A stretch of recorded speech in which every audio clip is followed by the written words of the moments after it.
Hi friends, 2 நிமிஷம் சமையல். இன்றைக்கி 2 நிமிஷம் சமையலில் ஒரு சூப்பரான ஸ்நாக்ஸ் ரெசிபி தாங்க நம்ம பார்க்க போகிறோம். வாங்க அதை எப்படி செய்யுதுன்னு பார்க்கலாம். அதுக்கு முன்னால் 2 நிமிஷம் சமையலை ஃபஸ்ட் டைமாக பார்க்குறீங்கன்னா சப்ஸ்கிரைப் பண்ணி வச்சுக்கோங்க ஃப்ரெண்ட்ஸ். பக்கத்தில் இருக்க பெல் ஐக்கானை கிளிக் பண்ணி ஆளுங்கிற பட்டனை கிளிக் பண்ணி வச்சுக்கோங்க. இன்றைக்கி நம்ம பார்க்க பெருமாள் கோயில் கருப்பு உளுந்து மிளகு வடை தாங்க நம்ம பார்க்க போகிறோம். அதுக்கு இப்போ 1 கப் அளவுக்கு கருப்பு உளுந்து எடுத்துருக்கேங்க. இது நாங்கள் வீட்டிலே தீட்டினால கருப்பு உளுந்து கொஞ்சம் வெள்ளையாக இருக்குது, நிறையா தோல் போயிருக்குங்க. நீங்கள் கடையில் வாங்குறதா இருந்தாலும் இதில் 1 கப் அளவுக்கு நீங்கள் சேர்த்துக்கலாம். இதை நல்லா அலசிட்டு நல்லா தண்ணி ஊற்றி 1 மணி நேரம் நல்லா ஊற வச்சுக்கலாங்க. நல்லா ஊறின பிறகு நம்ம பார்க்கலாம். இப்போ நல்லா ஊறிடுச்சிங்க. கல்லெலாம் எடுத்து வச்சுருக்கேன். இப்போ இதை ஒரு மிக்சர் ஜாரில் சேர்த்துக்கலாங்க. 1 டேபிள் ஸ்பூன் அளவுக்கு மிளகு சேர்த்துக்கிறேன். நீங்கள் மிளகு தூளாக இருந்தால் நீங்கள் அதுக்கப்புறம் கூட சேர்த்துக்கலாம். அடுத்ததாக தேவையான அளவுக்கு உப்பு சேர்த்துக்கலாங்க. உளுந்து வடைக்கு மட்டும் கொஞ்சம்னா நம்ம உப்பு சேர்த்து நம்ம கரெக்டாக இருக்கான்னு பார்த்துட்டு அப்புறம் உப்பு சேர்த்துக்கோங்க, இல்லைன்னா அதிகமாக தெரியும்.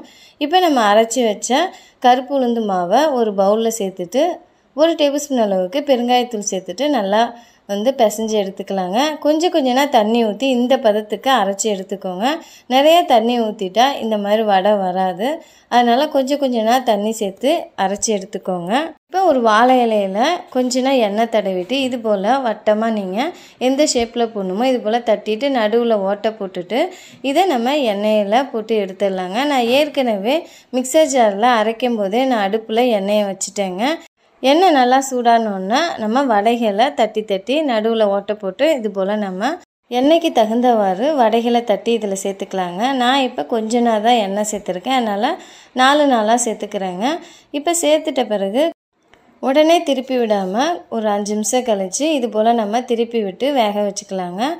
2 பக்கமும் நமக்கு பொன்னிறமாக வந்த பிறகு வடைகளை எடுத்துடலாம். இது போல் நம்ம செஞ்சு கொடுத்தோன்னா நெஞ்சு சளி கூட நமக்கு குணமாகுங்க. இது கருப்பு உளுந்தில் நம்ம செய்கிறோம், அதோட மிளகு சேர்த்து செய்கிறோம்.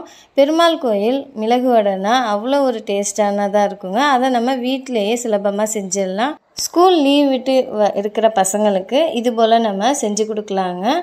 அதே போல் நம்ம ஈவினிங் ஸ்நாக்ஸாகவும் செஞ்சு கொடுக்கலாம். இப்போ 2 பக்கமும் எனக்கு பொன்னிறமாக நல்லா வந்திருக்குங்க. இப்போ இந்த வடைகளை நம்ம எடுத்துடலாம். இது போல் நம்ம ஸ்நாக்ஸ் ரெசிபி ஈவினிங்கில் செஞ்சு வச்சோன்னா உடனே காலி ஆகிடுங்க.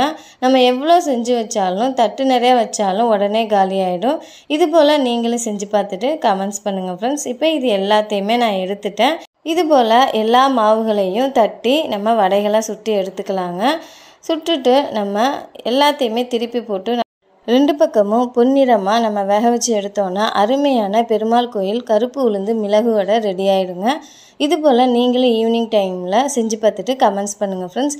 இது ரொம்பவும் ஹெல்த்தியான ரெசிபி. கண்டிப்பாக நீங்கள் வாரத்துக்கு 1 முறையாவது சாப்பிட்லாம். அருமையான இந்த பெருமாள் கோயில் மிளகு வடையை நீங்களும் செஞ்சு பார்த்துட்டு கமெண்ட்ஸ் பண்ணுங்கள் ஃப்ரெண்ட்ஸ். இன்றைக்கி நாங்கள் தேங்காய் சட்னியோட தாங்க இந்த மிளகு வடையை சாப்பிட போகிறோம். இந்த வீடியோ பிடிச்சிருந்தால் லைக் பண்ணுங்கள், ஷேர் பண்ணுங்கள், சப்ஸ்கிரைப் பண்ணுங்கள். என்னோடய சேனலுக்கு ஆதரவு கொடுத்து சப்போர்ட் பண்ணுற அனைத்து ஃப்ரெண்ட்ஸுங்களுக்கும் நன்றி. Thank you friends.